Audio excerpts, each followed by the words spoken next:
कि मनीष कश्यप पत्रकार है ही नहीं। मैं तो इसको पत्रकार मानता ही नहीं हूँ। तो एक सड़क को कुछ लोगों ने हीरो बना दिया है। बहुत सारे गुंडे मवाली भी हीरो बन जाते हैं क्योंकि यहाँ भीड़ तंत्र है, कश्यप है, ये जाकर उन लोगों के साथ मारपीट करने लगा। बताइए ये कौन सी पत्रकारिता है? आप बताइए। तो तमिलनाडु सरकार के जो वकील थे कपिल सिब्बल, उन्होंने कहा सुप्रीम कोर्ट से कि ये तो पत्रकार है ही नहीं, ये तो राजनेता है। नेता बिहार कहते हैं थे। अब मैं सोशल मीडिया पर देख रहा हूँ कुछ लोग किंग ऑफ बिहार लिख रहे हैं। ये तो मतलब पूरे बिहार का अपमान है यदि आप ऐसे किसी सड़क छाप व्यक्ति को किंग ऑफ बिहार जैसे लोग 7 जन्म में भी उनकी मतलब चप्पल की बराबरी नहीं कर पाएंगे।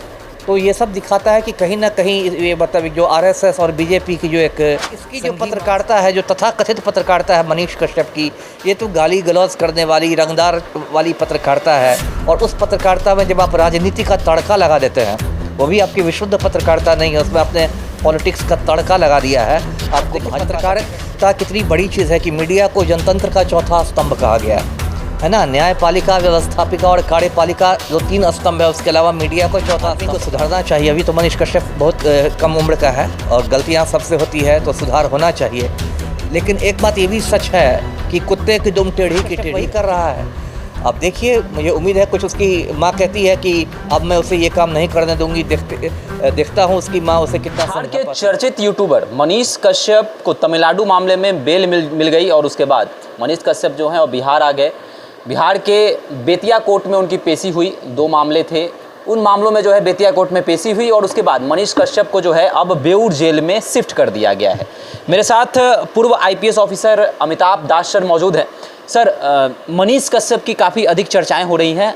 उनके समर्थक कह रहे हैं कि बिहार का बेटा जो है अब वापस आ गया है और फिर से वही पुराने अंदाज में जो है मनीष कश्यप सरकारी विद्यालयों में भ्रमण करेंगे और सरकार ने अभी तक जो काम नहीं किया है उसको उजागर करेंगे और साथ ही साथ जनता के लिए क्या काम करेंगे। क्या कहना चाहेंगे सर? मनीष कश्यप फिर से वही पुराने अंदाज में लौट रहे हैं क्या? अब देखिए, मैं तो शुरू से कहता हूं कि मनीष कश्यप पत्रकार है ही नहीं। मैं तो इसको पत्रकार मानता ही नहीं हूं। तो एक सड़क छाप गुंडा है ना। सड़क छाप गुंडा है और इसको कुछ लोगों ने हीरो बना दिया है। बहुत सारे गुंडे मवाली भी हीरो बन जाते हैं क्योंकि यहाँ भीड़ तंत्र है जनतंत्र के नाम पर। अब देखिए, मैं आपको कुछ बातें बताता हूँ इसके बारे में। 2019 में जब पुलवामा कांड हुआ था और 40 से जवान शहीद हुए थे, उस समय कुछ कश्मीरी दुकानदार पटना में बेचने आए थे ऊनी कपड़े। तो वो गरीब दुकानदार थे, उनका आतंकवादियों से दूर दूर का रिश्ता नहीं था। ये जो मनीष कश्यप है, ये जाकर उन लोगों के साथ मारपीट करने लगा। बताइए ये कौन सी पत्रकारिता है? आप बताइए मुझे। पत्रकारिता के किस पाठ्यक्रम में ये शामिल है कि तुम गरीबों के साथ मारपीट करो? जिस तरह एक बिहारी को अधिकार है पंजाब में जाकर या तमिलनाडु में जाकर रोजी रोटी कमाने की, उसी तरह कश्मीरी को भी अधिकार है बिहार में आके रोजी रोटी कमाने की। लेकिन सिर्फ सस्ती लोकप्रियता के लिए और सिर्फ वो लोग मुसलमान थे इसलिए इसने जाकर उन लोगों के साथ मारपीट कर ली। तो ये एक सड़क छाप गुंडे का काम है, इसको आप पत्रकार नहीं कर सकते। दूसरी बात ये कि मनीष कश्यप की मतलब राजनीतिक महत्वाकांक्षाएँ हैं। नेतागिरी का कीड़ा काट चुका है इसको। एक बार चनपटिया से इसने चुनाव भी लड़ा था। और मैं दर्शकों को बता दूं कि जब इसका मामला सुप्रीम कोर्ट पहुंचा था तो तमिलनाडु सरकार के जो वकील थे कपिल सिब्बल, उन्होंने कहा सुप्रीम कोर्ट से कि ये तो पत्रकार है ही नहीं, ये तो राजनेता है, नेतागिरी करता है। चनपटिया से इसने चुनाव लड़ा था और सुप्रीम कोर्ट ने भी कपिल सिब्बल की बात मानी। सुप्रीम कोर्ट ने कहा मनीष कश्यप से कि आप यदि विशुद्ध पत्रकार होते तो हम लोग कुछ आपको राहत भी देते, लेकिन आप तो नेतागिरी भी करते हैं, तो आप जाइए चेन्नई हाई कोर्ट से राहत लीजिए। मद्रास हाई कोर्ट उन्होंने भेज दिया इसको। अभी जो मामला हुआ है, जो ये बेऊर जेल में चला गया है, तो इसके मतलब सोशल मीडिया पर इसके समर्थक ऐसे नाच रहे हैं, लगता है ये भारत का राष्ट्रपति बन गया है। तो ये भी कोई ख़ास बात नहीं है। देखिए, जहाँ तक मेरी जानकारी है, जो तमिलनाडु में इस पर जो रासुका लगा हुआ है, नेशनल सिक्योरिटी एक्ट, वो आज भी लगा हुआ है। जो मेरी जानकारी है उसमें इसको राहत नहीं मिली है। क्योंकि अब टेक्नोलॉजी बहुत तरक्की कर गई है, तो अब बेऊर जेल में रह के भी वीडियो कॉन्फ्रेंसिंग के थ्रू, वीसी के थ्रू वो तमिलनाडु कोर्ट में पेश हो सकता है और इस तरह की सुविधा है ही, इसलिए बेऊर जेल में। लेकिन ऐसा नहीं है कि मनीष कश्यप कोई छूट गया है और आपने जो कहा कि वो घूम घूम के पहले की तरह करेगा, ऐसी कोई बात नहीं है। अब यहाँ के लोग आ जाते हैं, पहले इसको लोग सन ऑफ बिहार कहते थे। अब मैं सोशल मीडिया पर देख रहा हूँ कुछ लोग किंग ऑफ बिहार लिख रहे हैं। ये तो मतलब पूरे बिहार का अपमान है यदि आप ऐसे किसी सड़क छाप व्यक्ति को किंग ऑफ बिहार बना देते हैं, तो आप पूरे प्रदेश का अपमान कर रहे हैं। अब फिर आप देखिए महात्मा गांधी वाली बात आपने भी की। महात्मा गांधी जो हमारे राष्ट्रपिता हैं उसके बारे में इसने उल्टी सीधी बात की। जब तक तेजस्वी यादव को क्रिटिसाइज़ करता था उसमें कोई बात नहीं थी, जनतंत्र है, आप क्रिटिसाइज़ कर सकते हैं। लेकिन महात्मा गांधी का बहुत ऊंचा दर्जा है और राष्ट्रपिता थे, और मनीष कश्यप जैसे लोग 7 जन्म में भी उनकी मतलब चप्पल की बराबरी नहीं कर पाएंगे। तो ये सब दिखाता है कि कहीं ना कहीं ये मतलब जो आरएसएस और बीजेपी की जो एक संघी मानसिकता है उसका ये शिकार है। और मुझे ये भी लगता है कि इस तरह के बयानबाजी जानबूझी एक करता है कि कहीं ना कहीं इसकी निगाह टिकी हुई है कि मुझे भाजपा का टिकट मिल जाए, चाहे तो विधानसभा का या लोकसभा का, कहीं ना कहीं इसकी ये मंशा है। तो इसका राजनीतिक एजेंडा अब खुलकर सामने आ गया है। जी सर, मनीष कश्यप के साथ कई ऐसे यूट्यूबर हैं जो उनके साथ रहते हैं और मतलब उनके बारे में कहते हुए नज़र आते हैं और उनकी तारीफ़ करते हैं। उनका एक ग्रुप है एक तरह से कहें तो, और मनीष कश्यप के साथ वो लोग रहते हैं। और बिहार के कई ऐसा वर्ग है जो मनीष कश्यप की तारीफ़ करते हुए नहीं थकता है। उनका कहना है कि मनीष कश्यप बिहार में ऐसा पत्रकार जन्म नहीं लिया था और एक अलग प्रकार से वो रिपोर्टिंग करते हैं। इसके बारे में क्या कहेंगे सर? अब ये तो बहुत अजीब बात है, जो 7-7 लोग रहते हैं तो उस पर तो मुझे वो कहावत याद आ गई कि कहते हैं ना, चोर चोर मसरे भाई। अब एक ही किस्म के 10 पत्रकार रहेंगे तो झुंड में घूमेंगे। अब पत्रकार की क्या बात है, रवीश कुमार जो इतने बड़े पत्रकार हैं, बिहार के ही रहने वाले हैं, और रवीश कुमार को मतलब पूरा हिंदुस्तान जानता है। मैं खुद उनका यूट्यूब देखता हूँ और उनको मैग्सेसे पुरस्कार मिल चुका है, जिसको एशिया का नोबेल प्राइज़ कहते हैं। आज तक सिर्फ 2 ही बिहारियों को मैग्सेसे अवार्ड मिला है, एक जयप्रकाश नारायण को, एक रवीश कुमार को। तो रवीश कुमार की पत्रकारिता को मैं भी सलाम करता हूँ, बहुत निर्भीक रूप से पत्रकारिता करते हैं। और इसकी जो पत्रकारिता है, जो तथाकथित पत्रकारिता है मनीष कश्यप की, ये तो गाली गलौज करने वाली, रंगदार वाली पत्रकारिता है। और उस पत्रकारिता में जब आप राजनीति का तड़का लगा देते हैं, वो भी आपकी विशुद्ध पत्रकारिता नहीं है, उसमें आपने पॉलिटिक्स का तड़का लगा दिया है। आपको भाजपा का टिकट चाहिए, आपकी नज़र चनपटिया विधानसभा पर है, तो और स्थिति बिगड़ जाती है।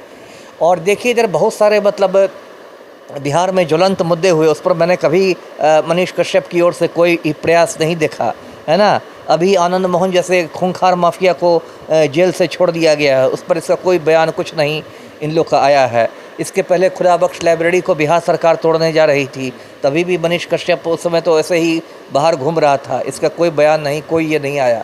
तो सिर्फ ये अपने राजनीतिक एजेंडा को लेकर चल रहा है और बिहार से या बिहार की समस्याओं से इसको कोई मतलब नहीं। आजकल की पत्रकारिता पर क्या कहेंगे? लोग सस्ती टीआरपी के लिए कुछ भी चला देते हैं, कुछ भी वीडियो कर दे रहे हैं, या फिर कहें तो जो समाज के हित के लिए नहीं है। और पत्रकारिता में पढ़ाया भी जाता है कि पत्रकार को हमेशा जो है अपने ऊपर एक कैमरा लगाना चाहिए कि शब्दों का चयन किस प्रकार करें, हम क्या दिखा रहे हैं, इससे समाज में क्या बदलाव आएगा, और पक्ष विपक्ष दोनों को दिखाना होता है। तो आज की पत्रकारिता पर सर क्या कहेंगे? अब आज के पत्रकारिता पर मैं क्या कहूँ, पूरी दुनिया देख रही है देश में क्या। आप देखिए पत्रकारिता कितनी बड़ी चीज़ है कि मीडिया को जनतंत्र का चौथा स्तंभ कहा गया है ना। न्यायपालिका, व्यवस्थापिका और कार्यपालिका जो 3 स्तंभ है, उसके अलावा मीडिया को चौथा स्तंभ कहा गया है। पत्रकारिता इतनी बड़ी चीज़ है, इस देश में एक से एक महान पत्रकार हुए, लेकिन 2014 के बाद तो मुझे लगता है पत्रकारिता में अचानक बहुत गिरावट हुई है। अब गोदी मीडिया, मैंने टीवी देखना सालों से बंद कर दिया है, वहाँ गोदी मीडिया का अलग ही एक नाच चलता है। दिन रात हिंदू मुसलमान को लड़ाना और ये सब बात करना, मणिपुर पर कोई चर्चा नहीं होगी, देश की ज्वलंत समस्याओं पर कोई चर्चा नहीं होगी, दिन रात मोदी चालीसा का पाठ होगा। और वही जो बीमारी टीआरपी की बीमारी गोदी मीडिया में है, वही कुछ हद तक यूट्यूबरों में भी आ गई है ना। ऐसी चीज़ को दिखाना, मतलब पटना में आप देखिएगा कि अब छोटू आरती का कोई मामला हुआ तो कितने यूट्यूबरों ने उस पर समझिए PhD कर लिया, इतनी गहराई से उसमें घुस गए। अभी ज्योति मौर्य का मामला हुआ, सीमा हैदर का मामला हुआ, तो बहुत सारे यूट्यूबर्स उस पर PhD करने लगे, क्योंकि उनको लगता है कि मेरा व्यूअरशिप बढ़ेगा तो मेरा यूट्यूब चैनल मोनेटाइज हो जाएगा। तो ये सब पैसे का खेल हो गया है। मतलब कोई बहुत फालतू मुद्दा भी है तो उसको व्यूअरशिप के लिए चलाते रहो, और जो ज्वलंत मुद्दा है जनता का, मान लीजिए महंगाई है, बेरोज़गारी है, ये सब है, इस पर से लोगों का ध्यान हट गया है।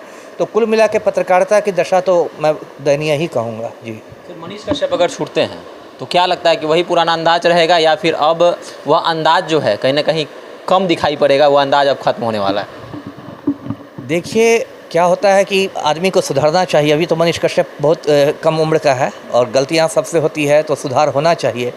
लेकिन एक बात ये भी सच है कि कुत्ते की दुम टेढ़ी की टेढ़ी रहती है ना, उसको सीधा करना आसान नहीं होता। मनीष कश्यप ने जो गलत रास्ता पकड़ लिया है, मुझे लगता है यदि उसको जमानत होगी भी तो उस पर जो एक नेतागिरी का भूत सवार है और जो चुनाव लड़ने का भूत सवार है, वो सवार ही रहेगा। और वो फिर कुछ मतलब किसी न किसी तरह भाजपा का टिकट लेने के जुगाड़ में रहेगा। मोतिहारी से खबर आ रही है कि मोतिहारी से हो सकता है भाजपा टिकट दे राधा मोहन सिंह के सीट पे।